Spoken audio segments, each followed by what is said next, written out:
Ahmedabad flight క్రాష్‌కి సంబంధించి ఇప్పుడు ఒక కొత్త ఒక వివాదం చెలరేగింది. ఇది ఇటాలియన్ పత్రిక ఇది క్లియర్‌గా కావాలని పైలట్ చేసిన మిస్టేక్ కాదు, కావాలని ఇంటెన్షన్, ఆల్మోస్ట్ సర్టన్లీ ఇంటెన్షనల్ అనే పదం వాడారు. సో దీంతో ఒక్కసారిగా ఫ్లేరప్ అయిపోయింది. ఇండియాలో దేశభక్తులంతా ఏమో మన పైలట్లని అంటున్నారు అన్నట్టుగా మాట్లాడుతున్నారు. సో అసలు ఈ నివేదిక ఏంటి, ఒక్కసారిగా మనం చిన్న డీటెయిల్స్ చెప్పుకుందాం. అసలు ఈ పైలట్లు ఎవరు, గతంలో ఈ పైలట్ల మీద ఎలాంటి ఆరోపణలు ఉన్నాయి, ఎలాంటి సందేహాలు ఉన్నాయి అనేది విషయాలు చెప్పుకుందాం. ఇదేంటంటే జూన్ 12వ తేదీ 2025 బోయింగ్ 787-8 అంటారు, 787 అనుకున్నాం. సో 787 ఎయిర్ ఇండియా 171 విమానం ఘాట్విక్ లండన్లో ఘాట్విక్ ఎయిర్పోర్ట్ నుంచి అహ్మదాబాద్లో సర్దార్ వల్లభాయ్ పటేల్ ఇంటర్నేషనల్ ఎయిర్పోర్ట్కి వచ్చింది.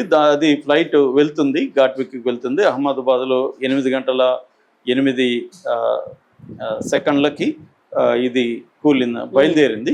లేచిన 32 సెకండ్స్ లోపలనే అక్కడ వస్త్రాపూర్ అనే దగ్గర మెడికల్ కాలేజ్ హాస్టల్ మీద కూలిపోయింది.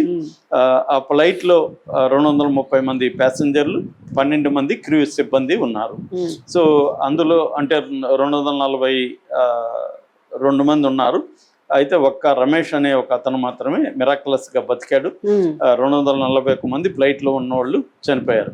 దాంతోపాటు మెడికల్ కాలేజ్ హాస్టల్ మీద పడ్డం, అక్కడ ఉన్నారు. అక్కడ వాళ్ళు డాక్టర్స్, స్టూడెంట్స్, వాళ్ళకు 19 మంది చనిపోయారు. మొత్తంగా 260 మంది ఈ ఫ్లైట్ యాక్సిడెంట్లో చనిపోయారు. సో దాని మీద DGCA అంటారు, అంటే directorate general of civil aviation. So వాళ్ళు దాని మీద విచారణ మొదలుపెట్టారు. యాక్సిడెంట్ ఇన్వెస్టిగేషన్ బ్యూరో అని ఉంటుంది, AAB. ఆ AAB ఇన్వెస్టిగేషన్ మొదలుపెట్టింది. మామూలుగా ఇన్వెస్టిగేషన్లో ప్రధానంగా ఏంటంటే CVR, FDR అంటారు. FDR అంటేమో ఫ్లైట్ డేటా రికార్డర్, తర్వాత దీన్ని బ్లాక్ బాక్స్ అంటారు. CVR అంటేమో కాక్పిట్ వాయిస్ రికార్డర్, అంటే కాక్పిట్లో పైలట్, కో పైలట్ ఉంటారు, వాళ్ళ మధ్య ఉన్న సంభాషణ జరిగితే అది రికార్డ్ అవుతుంది. మెకానికల్ ఫెయిల్యూర్ కానీ, మెయింటెనెన్స్ ప్రాబ్లం కానీ ఏమన్నా ఉంటే ఈ FDRలో, ఫ్లైట్ డేటా రికార్డులో తెలుస్తుంది. వీటన్నిటిని పరిశీలిస్తారు. అలాగే పైలట్లకు సంబంధించిన బ్యాక్గ్రౌండ్, హిస్టరీ, వాళ్ళ గతంలో ఏమన్నా యాక్సిడెంట్లు ఉన్నాయో, వాళ్ళకి మెడికల్ ఇష్యూస్ ఉన్నాయా, మెంటల్ ఆర్ ఫిజికల్, ఇవన్నీ కూడా చూస్తారు. మామూలుగా ఇవన్నీ చూసినప్పుడు గతంలో కొన్ని అక్కడ వాల్ స్ట్రీట్ జర్నల్ కావచ్చు, రాయిటర్స్ కావచ్చు, వీళ్ళందరూ కూడా పైలట్లదే తప్పు ఉండే అవకాశం ఉంది. కాక్పిట్లో క్లియర్గా దాన్ని ఎందుకు స్విచ్ ఆఫ్ చేసావు అని వస్తుంది. ఎందుకంటే ఇంజన్ ఫ్యూయల్ కంట్రోల్ స్విచ్ ఏదైతే ఉందో అది రన్ మోడ్లో ఉండాలి, కట్ ఆఫ్ మోడ్లోకి వెళ్ళిపోయింది. So why did you cut off అనేది వస్తే ఐ డిడ్ నాట్ డూ అనేది వాయిస్ వినిపిస్తుంది దాంట్లో. అంటే నువ్వెందుకు అది అలా చేసావని, నేను చేయలేదు అన్న ఇది కనిపిస్తుంది, వాయిస్ వినిపిస్తుంది. మామూలుగా అయితే 2 ఇంజన్లు ఒకసారి ఫెయిల్ అవ్వడం అనేది సాధారణంగా జరగదు.